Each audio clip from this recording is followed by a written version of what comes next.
पश्चिमी उत्तर प्रदेश के किसानों की तमाम समस्याएं लंबे समय से लंबित पड़ी हुई हैं। सरकार ने उस ओर ध्यान नहीं दिया है, इसीलिए वेस्टर्न यूपी में इन दिनों किसान पंचायतों का जोर है। 15 मार्च को एक बड़ी किसान पंचायत फिर से मेरठ के कमिश्नरी चौराहा पार्क के आसपास होने वाली है और इस किसान महापंचायत का आयोजन भारतीय किसान यूनियन और राजनीतिक जो किसानों का संगठन है वो कर रहा है।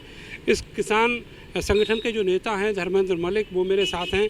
धर्मेंद्र जी, क्या ये पूरा कार्यक्रम है और क्या डिमांड्स हैं सरकार से? जी धन्यवाद। भारत समाचार का किसान की आवाज़ उठाने के लिए उत्तर प्रदेश का एक अच्छा बड़ा चैनल है और मैं धन्यवाद करता हूँ आप लोगों का कि आप हमेशा गांव गरीब किसान की बात करते हैं। 15 मार्च को देखिए, आज वर्तमान परिस्थिति ये है कि इस बार 24% एक रिपोर्ट आई है हाल में ही, उसमें ये कहा गया है कि 24% दाम बढ़े हैं खेती करने के। जो उपकरण है, मशीनरी हैं, डीजल हैं, तमाम चीज़ें हैं, यानी कि खेती करने का खर्चा 24% बढ़ा है और उसमें ज़मीन का किराया इंक्लूड नहीं है। उसके बावजूद भी उत्तर प्रदेश में गन्ने का 1 रुपया भी नहीं बढ़ाया गया, तो ये किसानों के साथ अन्याय है। उत्तर प्रदेश सरकार ने बिजली फ्री करने की घोषणा की है, उसका हम स्वागत करते हैं, किसान के हित का कदम है। लेकिन उत्तर प्रदेश में लगभग 10,000 किसानों के ऐसे निजी नलकूप के कनेक्शन हैं जो स्वीकृत तो हैं, उनके सामान्य योजना के तहत एस्टिमेट जमा है, लेकिन आज तक भी ना लाइनें बनाई गई और ना उनको सामान दिया गया। अब ये कहते हैं कि फुल पेमेंट में जमा कर लो, तो देखिए किसान खेती करता है, उद्योग नहीं लगाता। उद्योगपति तो फुल पेमेंट में लाइनें बनवा सकता है, लेकिन 2 लाख रुपए में किसान ट्रांसफार्मर और लाइन, ये उसके बस की ही बात नहीं है कि 2 लाख रुपए तो उसका क्रेडिट कार्ड भी नहीं होता, और क्रेडिट कार्ड से अगर बनवा भी ली तो उसकी भरपाई कहाँ से कर पाएंगे, और तमाम चीज़ें। अच्छा, ये नलकूप से जुड़ी हुई एक समस्या ये भी है कि जो मीटर है उसका भी किसान विरोध कर रहे हैं। हाँ, नहीं देखिए, खेती जो है हर विषय पे सब्सिडाइज चलती है। आपने जो हमें कनेक्शन दिया है वो फिक्स रेट का दिया है, हमारा आपका एग्रीमेंट किलोवाट पे है, न कि रीडिंग के हिसाब से। तो जब हमारा आपका बिजली का कनेक्शन लेते समय हमारी शर्तें फिक्स रेट के आधार पे तय हुई हैं, तो फिर मीटर का क्या मतलब? अगर आप कहते हैं कि भाई हम लोड नापने के उद्देश्य से लगवा रहे हैं, तो किसान का क्या नापना हो, तो फिक्स है उसका रेट, और लोड नापना है तो आप संयुक्त ट्रांसफार्मर पे मीटर लगवाओ, ना कि किसान के नलकूप पे। कौन उनकी निगाह रखेगा? किसान के हेड में पैसे लगेंगे। दूसरा विषय साथ साथ में उससे भी बड़ा, निजी नलकूप के जो कनेक्शन नहीं मिल रहे, वो एक बड़ा विषय है। क्योंकि जब तक खेत पे पानी की आप बात करते हैं, मोर क्रॉप की बात करते हैं, प्रधानमंत्री सिंचाई योजना की बात करते हैं, खेत पे जब तक ट्यूबवेल नहीं होंगी तो सिंचाई का एरिया नहीं बढ़ सकता। उत्तर प्रदेश सरकार ने पिछले टर्म में, पिछले 5 साल से बंद जो कनेक्शन थे, जो डार्क जोन थे, उसमें कनेक्शन तो खोल दिए, वो एक अच्छा काम था, लेकिन वो कनेक्शन इसलिए नहीं लग पाए कि आज तक सामान नहीं मिला, तो उसका कोई लाभ नहीं हुआ। एक सबसे बड़ा विषय आज की तारीख में आवारा पशुओं का है। आवारा पशुओं के लिए लखनऊ से जो आदेश जारी होते हैं, उन पर नीचे का लोग काम नहीं करते, और अब तो स्थिति ये होगी कि किसानों की जानें भी जा रही हैं। तो किसान का भी कोई सहयोग लेना हो तो किसान भी तैयार है, लेकिन इन पशुओं को 31 मार्च तक की डेडलाइन दी गई थी, लेकिन आज भी स्थिति तो कोई बदली नहीं है। लेकिन सरकार जो है बार बार बजट में भी पैसा सैंक्शन करती है, योजनाएं भी बना के भेज रही है।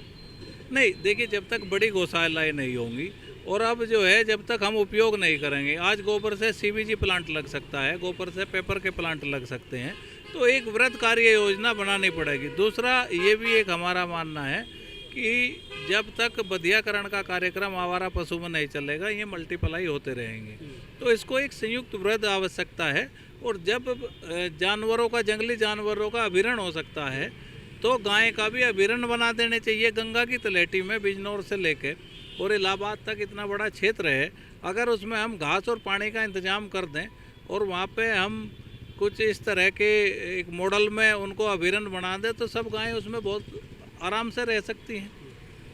धर्मेंद्र जी, मेरा एक सवाल आपसे ये है कि बहुत सारे संगठन किसानों के लिए लगातार काम कर रहे हैं, कुछ संगठन इंक्रीज भी हुए हैं, लेकिन और दबाव बनाने का भी सरकार के ऊपर काम किया है, लेकिन सरकार दबाव नहीं मान रही है, सरकार की मंशा नहीं है उस पर काम करने की, क्योंकि जो किसान आंदोलन हुआ, एमएसपी वाली जो समस्या थी वो ज्यों की त्यों बनी हुई है।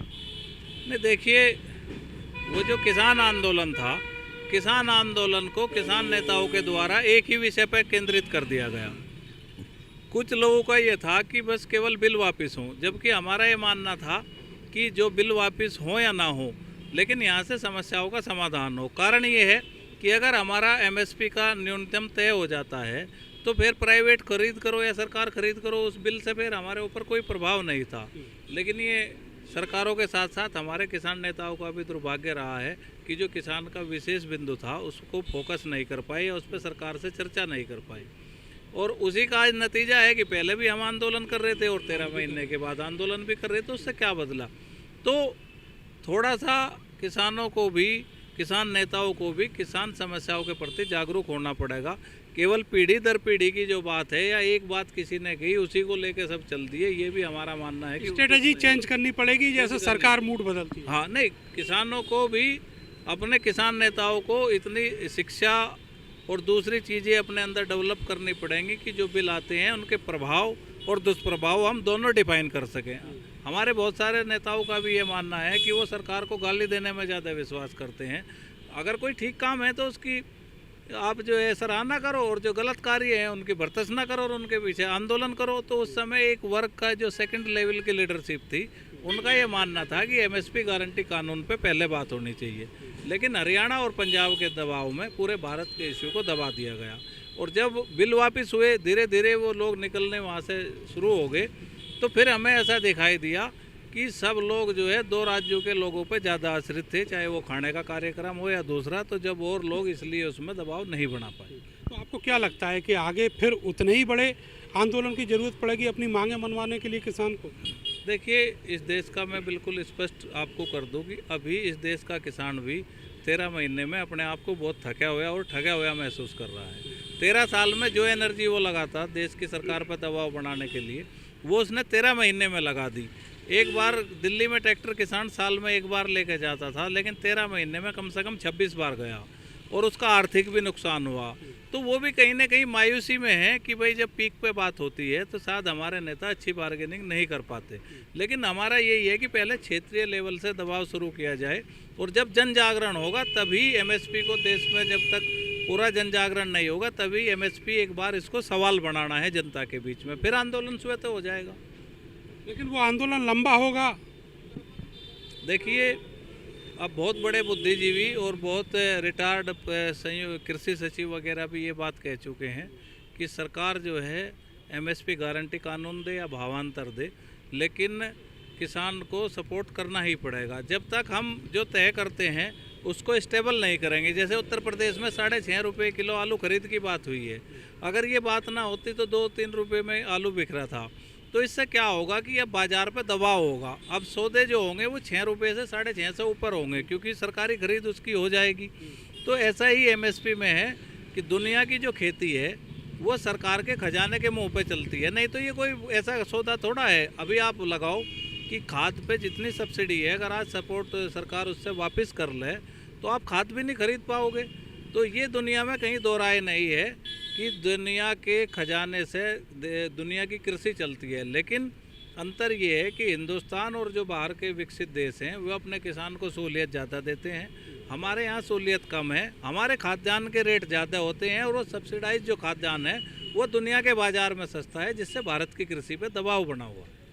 बहुत बहुत शुक्रिया आपका। तो धर्मेंद्र मलिक, एक बड़ी किसानों की पंचायत 15 मार्च को होगी और उनका साफ कहना है कि सरकार को अपने खजाने के मुंह जो हैं वो खोलने होंगे किसानों के लिए, तभी जो अर्थव्यवस्था है देश की उसको मजबूत करने में किसान सहभागी हो पाएगा, वरना ये समस्याएं ज्यों की त्यों बनी रहेंगी और जो आंदोलनों का सिलसिला है वो यूँ चलता रहेगा। कैमरा सहयोगी सानू के साथ मैं नरेंद्र, भारत समाचार, मेरठ।